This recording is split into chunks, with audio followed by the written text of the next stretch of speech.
Hey, na wann kommt deine nächste Shein-Bestellung? Wusstest du, dass wir Deutschen im Jahr 2023 satte 65 Milliarden Euro für Bekleidung ausgegeben haben? Das sind durchschnittlich 777 Euro pro Person. Aber mal ehrlich, wer kauft das alles? Wir haben 2 Uhr nachts und ihr bekommt jetzt ein XXL-Roll von mir. Und wenn es uns nicht mehr gefällt, werfen wir es einfach weg. Wenn ihr Klamotten habt, die ihr nicht mehr wollt, könnt ihr die einfach zu H&M bringen, in so einem Sack. Berge von Textilien, angeschwemmt am Strand in Ghana, nahe der Hauptstadt Accra. Während leuchtende Schaufenster, verführerische Regale und ein einfacher Klick auf Kaufen unser Konsumverhalten beeinflussen, bleibt eine Frage oft unbeantwortet. Woher kommt das ganze Zeug eigentlich? Von Forever 21, von Bershka und von H&M. Ich meine nicht das, was du siehst, sondern wer es für uns produziert. Hinter dem schnellen Konsum verbirgt sich eine düstere Realität, die viel mehr kostet als nur der Preis im Laden. In Bangladesch ist am Morgen ein 8-stöckiges Haus in sich zusammengestürzt. Mehr als 1100 Menschen, die hier für Billiglöhne arbeiteten, starben. Nach dem verheerenden Fabrikbrand in Bangladesch mit mehr als 50 Toten. Als das Feuer am Samstagabend im Erdgeschoss ausbricht, nähen hier noch mehr als 1000 Menschen, hauptsächlich Frauen. Ich will es mit eigenen Augen sehen. Also mache ich mich auf den Weg nach Bangladesch, dorthin, wo ein Großteil unserer Kleidung hergestellt wird. Während in Deutschland Fast Fashion gefeiert wird, Heute kommt wieder ein Shein-Haul. kämpfen Menschen in Bangladesch für bessere Arbeitsbedingungen.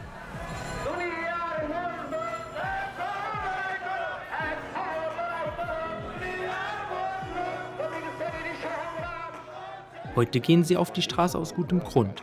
Die Lage der Textilarbeiter ist wirklich schlecht. In vielen Fällen werden ihnen die Menschenrechte vorenthalten und vielerorts werden ihnen die Arbeitsrechte verwehrt, die im Gesetz verankert sind.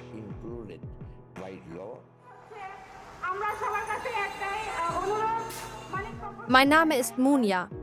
Ich bin 24 Jahre alt und arbeite in einer Textilfabrik in Dhaka.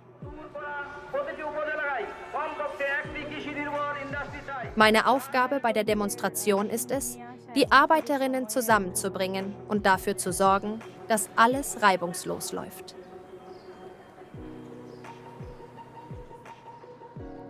Mein Name ist Armin. Ich bin der Präsident der National Garment Workers Federation, der größten Gewerkschaft im Textilbereich.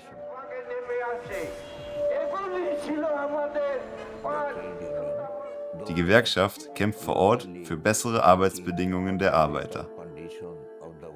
Die Fabrikbesitzer müssen in Zusammenarbeit mit den Marken die Gehälter der Arbeiter umgehend erhöhen. Doch Moment mal. Wie konnte es überhaupt so weit kommen? Und wie sind wir an diesem Punkt gelangt? Fangen wir doch einmal ganz am Anfang meiner Reise nach Bangladesch an, als ich Muni an ihrem Zuhause getroffen habe.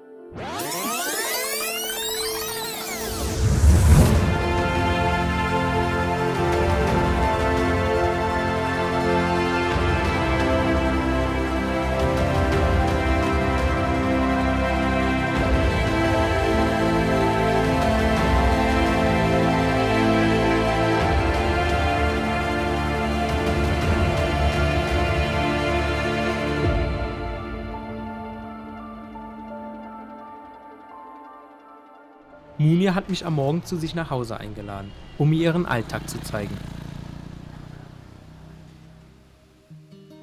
Bevor sie zur Arbeit in die Fabrik muss, zeigt sie mir, wie ihr Leben wirklich aussieht. Munia lebt hier mit ihrer Tante und Schwester in einer kleinen Wohnung in Dhaka.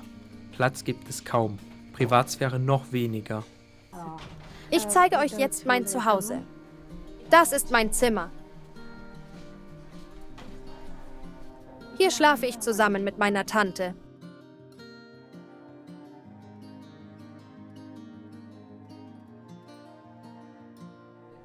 Nebenan im Zimmer schläft meine Schwester mit ihrem Mann.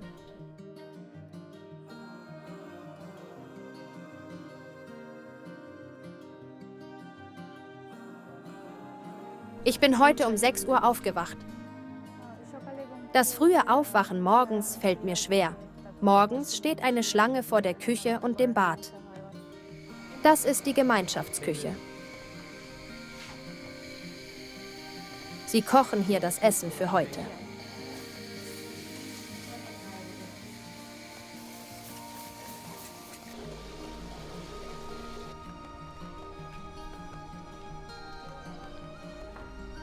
Das ist das Gemeinschaftsbad. Wir haben Platzprobleme beim Kochen und im Bad. Wenn ich dann mal fertig bin, muss ich auch schon direkt los in die Fabrik.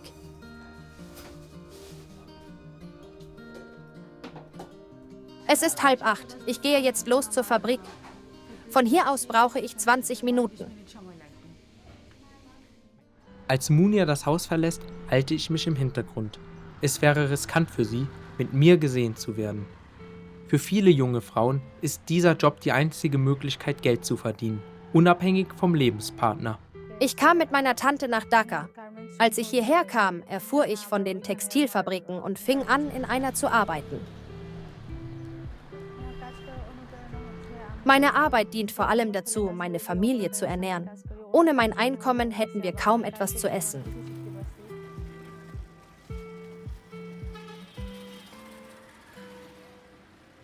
Auf dem Weg zur Fabrik trifft sie Freundinnen. Gemeinsam gehen sie weiter.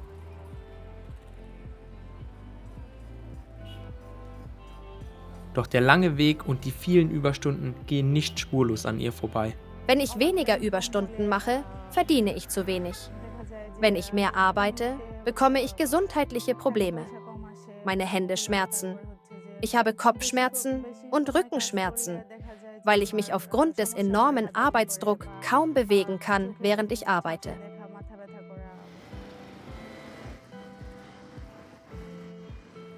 Wir sitzen alle zusammen in einem großen Raum. Alles sieht gleich aus und es ist sehr laut. Morgens bereite ich die Maschine vor, überprüfe die Nadel und erledige die Aufträge. Dann gebe ich sie an die nächste Abteilung weiter. Nach etwa 20 Minuten erreichen sie die Fabrik. Um 8 Uhr beginnt ihre Schicht und ein Ende ist noch lange nicht in Sicht.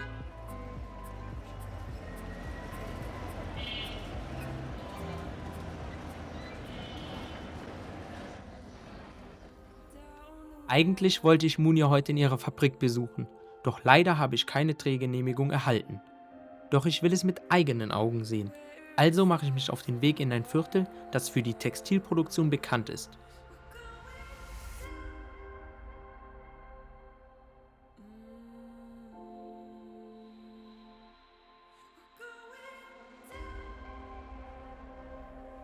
Hier soll ein kleiner Fluss fließen, dachte ich.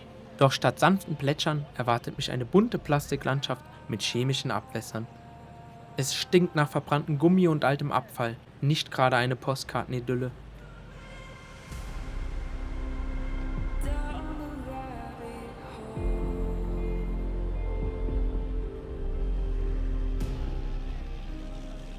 Und plötzlich höre ich doch noch etwas plätschern.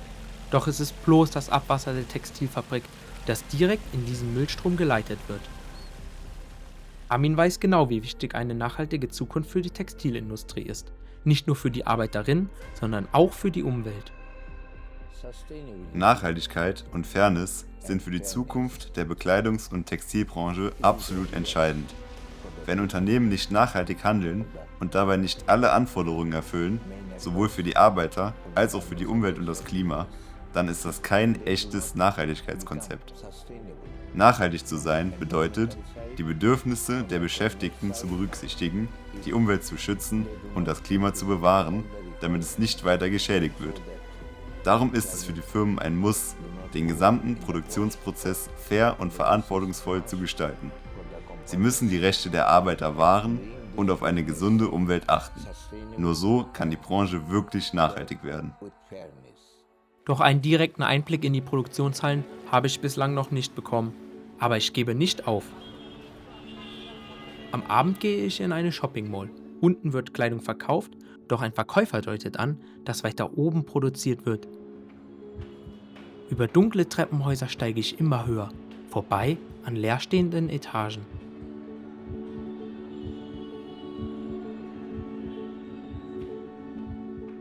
Ganz oben schließlich finde ich eng gedrängte Arbeitsplätze. Diese Fabrik, diese Arbeitsbedingungen, stehen stellvertretend für die von Munir. Was mir direkt auffällt, es ist laut und sehr heiß. Die Arbeiter erzählen mir, dass sie erst um 22 Uhr Feierabend haben. Und das, obwohl sie bereits um 8 Uhr angefangen haben. Während hier in Europa die ersten Länder eine 4-Tage-Woche einführen, können diese Menschen nur davon träumen. Eine 6-Tage-Woche ist hier ganz normal. Hier herrscht ein ständiger Zeitdruck. Die Arbeiter verdienen nur das Nötigste und jede Minute Pause ist kostbar. Ich frage mich, wie kann man solche Bedingungen verbessern? Amin sieht einen Ansatz in faireren Handelspraktiken und mehr Preistransparenz. Wenn Konsumentinnen einfach mal fragen würden, wie viel zahlt ihr eigentlich an die Arbeiterinnen in Bangladesch, dann käme die Wahrheit ans Licht. Denn es zeigt sich oft, dass die Marken den 3-fachen bis 5-fachen Preis verlangen, verglichen mit den tatsächlichen Produktionskosten. Auf diese Weise könnten Verbraucher Druck ausüben, die Unternehmen müssten sich öffnen und ihren wahren Profit offenlegen. Ein faires Produktionsmodell habe ich in der Bekleidungsindustrie noch nirgends gesehen. Es ist nie dazu gekommen, weil Marken und das gesamte Geschäft nicht transparent sind. Wir haben hier in der Shopping Mall Fabrik gesehen, wie eng und stressig die Arbeit sein kann. Doch warum ist Bangladesch eigentlich so ein riesiger Textilstandort geworden? Um das zu verstehen, lohnt sich ein Blick zurück.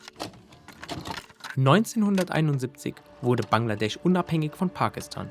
Damals zählte das Land zu den ärmsten der Welt, vor allem landwirtschaftlich geprägt. Doch in den folgenden Jahrzehnten lockten niedrige Löhne und weniger strikte Auflagen immer mehr westliche Unternehmen hierher. Und so wurde Bangladesch zum zweitgrößten Textilstandort direkt nach China. Wie genau kam es dazu? Amin erzählt, was sich in den vergangenen Jahrzehnten verändert hat. Früher gab es überall Textilfabriken, aber in den letzten Jahrzehnten hat sich das geändert. Sie sind jetzt im globalen Süden angesiedelt, mittlerweile fast ausschließlich in Asien. Die Herstellungskosten eines T-Shirts liegen oft nur bei wenigen Euros. Im Handel dagegen werden hohe Preise erzielt. Amin erklärt, was das für die Arbeiterinnen in Bangladesch bedeutet. Man kann kalkulieren, dass ihr Verkaufspreis 4, 5, manchmal sogar 6 Mal höher als ihr Einkaufspreis ist. Auf diese Weise ziehen sie also den Profit aus Bangladesch und machen sowohl für das Unternehmen als auch für europäische Länder immer mehr Profit.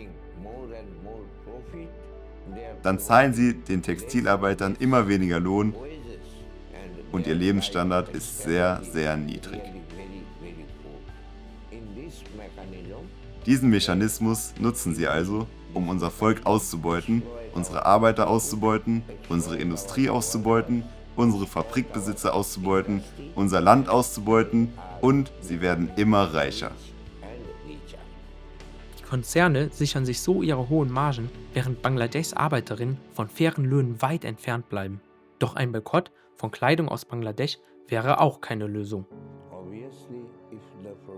Würde die Produktion tatsächlich in den Industrieländern stattfinden, würden natürlich viele Arbeiterinnen ihren Arbeitsplatz verlieren. In Bangladesch wird mir klar, undurchsichtige Lieferketten spielen vor allem den Konzernen in die Hände. Ein Boykott allein ist jedoch keine Lösung. Denn an der Textilindustrie hängen Millionen Arbeitsplätze. Für viele ist sie die einzige Einkommensquelle. Vor Ort setzen die Arbeiterinnen deshalb auf den Zusammenhalt in ihrer Gewerkschaft. Ohne Organisation bleibt ihnen keine Stimme. Da ich einer Gewerkschaft angehöre, sitze ich in meiner Freizeit mit anderen Gewerkschaftsmitgliedern zusammen und informiere mich über das Arbeitsrecht.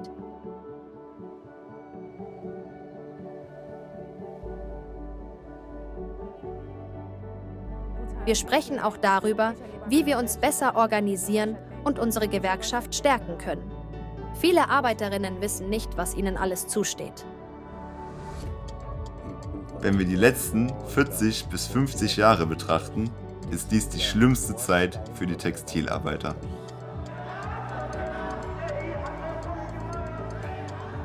Meine Hoffnung für die Zukunft ist, dass die Gewerkschaftsarbeit noch stärker wird.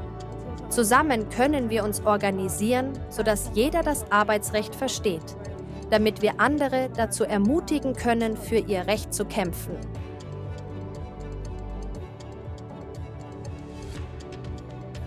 Die gewerkschaftliche Arbeit vor Ort zeigt, dass die Arbeiterinnen versuchen, sich gegen die Ausbeutung zu wehren. Doch das ist nur ein Teil der Lösung. Auch auf der Konsumentenseite und in der Politik muss sich etwas ändern und für mehr Transparenz und faire Preise gesorgt werden. Wir haben gesehen, dass die globalen Lieferketten und undurchsichtigen Preisstrukturen in der Textilindustrie vor allem den westlichen Konzernen enorme Gewinne verschaffen, während die Arbeiterinnen in Bangladesch für ihre harte Arbeit nur einen Bruchteil erhalten.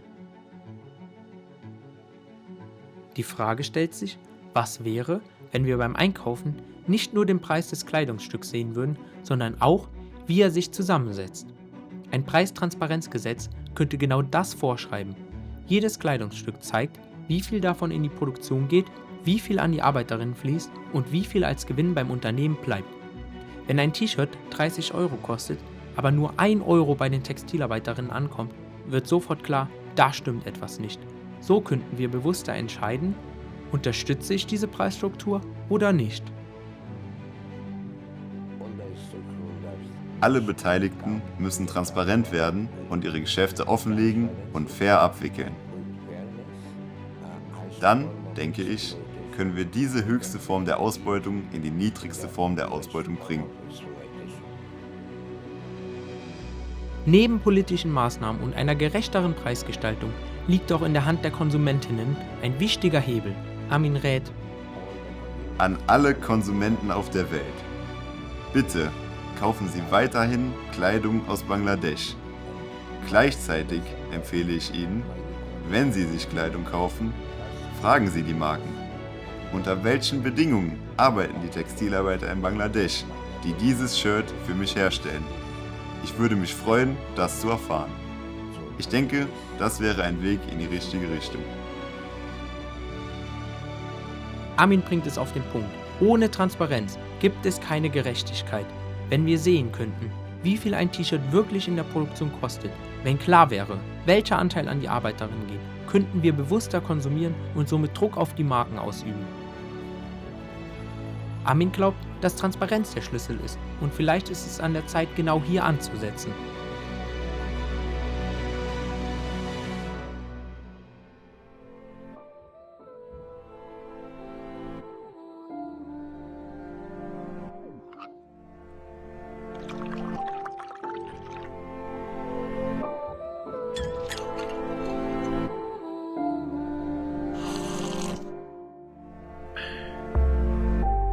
Kannst du mir sagen, dass das alles schon in Ordnung ist? Dass die Welt okay ist, so wie sie geworden ist? Kannst du mir sagen, dass die Zeiten hier gerecht sind? Wenn vor deinen Augen dein Zuhause einfach wegschwimmt? Wenn man vor lauter Hunger lang schon nicht mehr Hunger sagt? Kein Tropfen Wasser und kein Schatten hat bei 100 Grad. Jeder Fanatiker und jedes Kind eine Waffe hat. Und das im Namen von dem, der uns alle geschaffen hat. Oder Flüchtlinge, die Kurs nehmen auf Garten Eden, aber nie mehr in ihrem Leben einen Hafen sehen. Wenn in Indonesien über Tausenden das Dach brennt und du dich feierst, denn dein T-Shirt kostet 8 Cent. Vögel voll mit Öl oder Plastik im Bauch. Immer wenn ich diese Bilder sehe, raste ich aus. Ich mein, ich weiß, du kannst mich hören, aber kannst du mich verstehen? Wo ist die Hoffnung hin? Ich hab sie lang nicht mehr gesehen. Es gibt immer einen Weg, daran glaub ich. Alle kehren's unterm Teppich, doch ich trau mich. Es wird Zeit, dass es endlich jemand ausspricht. Es ist traurig. Traurig, aber wahr, Bruder, alles läuft aus dem Ruder. Wir wollen immer mehr, doch da ist nirgendwo ein Ufer. Das ist alles leider zu wahr. Es ist zu wahr, um schön zu sein.